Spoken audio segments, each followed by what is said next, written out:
But one of the guys that get a lot of credit is Steve Blackman for Muscular development. I mean, those guys have done an extraordinary job for years and years and years to promote health, to promote fitness, to promote strength, to promote bodybuilding, powerlifting, weightlifting, and all of those kind of things. So the contributions they made is gigantic, and I hail them for that.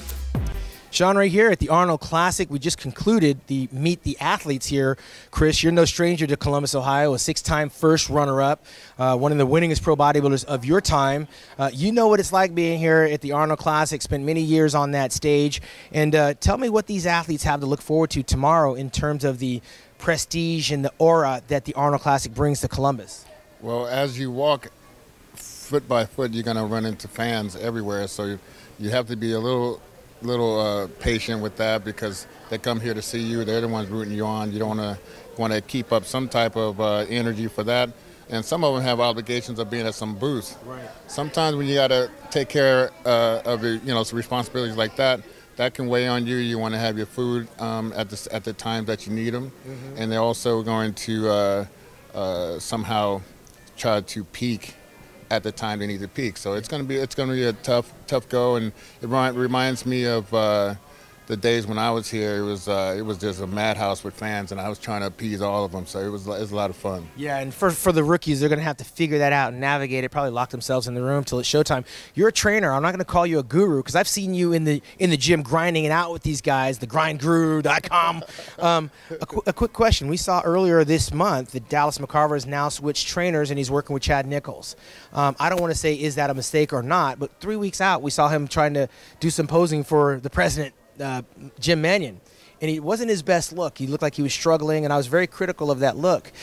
Do you think that was enough time, the 3 weeks, maybe for Chad to help him right the ship? Because Dallas McCarver seemed to be on the right track back at the Olympia when he take 8th place to Cedric McMillan. Normally, I might say, I mean, you can't rush the process of your skin getting tight to the body. Chad being a master at changing people very quickly, I don't think he's really worried about it. I spoke to him a little earlier with that concern, and he was saying that they wasn't really worrying about his condition when they get here. But he still needs some tightening up. I feel like they still feel like he needs to come down a little bit more, and I think a couple of these guys, even Cedric, I think like he needs to come down a little bit more also. So it's still going to be a big process from now until showtime. Let me ask you a question. Do you think there's a mentality of being taller or being bigger that's actually preventing some of these athletes from actually showing up in shape and nailing it? Like, there's a point where you got to work on refinement. And I know Dallas is still a work in progress because he's young, 25 years old. But Cedric McMillan is not young. And at this stage of the game, trying to put on 20 pounds, is that beneficial to somebody that old? Not in my opinion. I used to like to not lose the cuts that got me to where I've gotten into that that year, or you got your major cuts that you want to definitely have those cuts. You want to keep your waist a certain size. You don't want to get blowing your waist out of proportion, because that's going to take away from your physique. But I'm just one that like to pack on little bits of muscle here and there, and more like an artistic way. And a lot of guys just want to just go for a number, and I think that's a mistake to go for a number. Well, let me get in your head for a second, because you got 6 first runner-ups. Cedric was a first runner-up a year ago. Is it motivational, or is it more frustrating when you try to come back the following year? It's motivational to a point, but when you get to 6, like I did, then it's kind of, you kind of want to kill yourself. But no, but it's motivational. You probably feel like you belong there. I don't think he's looking at himself being out of the top 3 at all.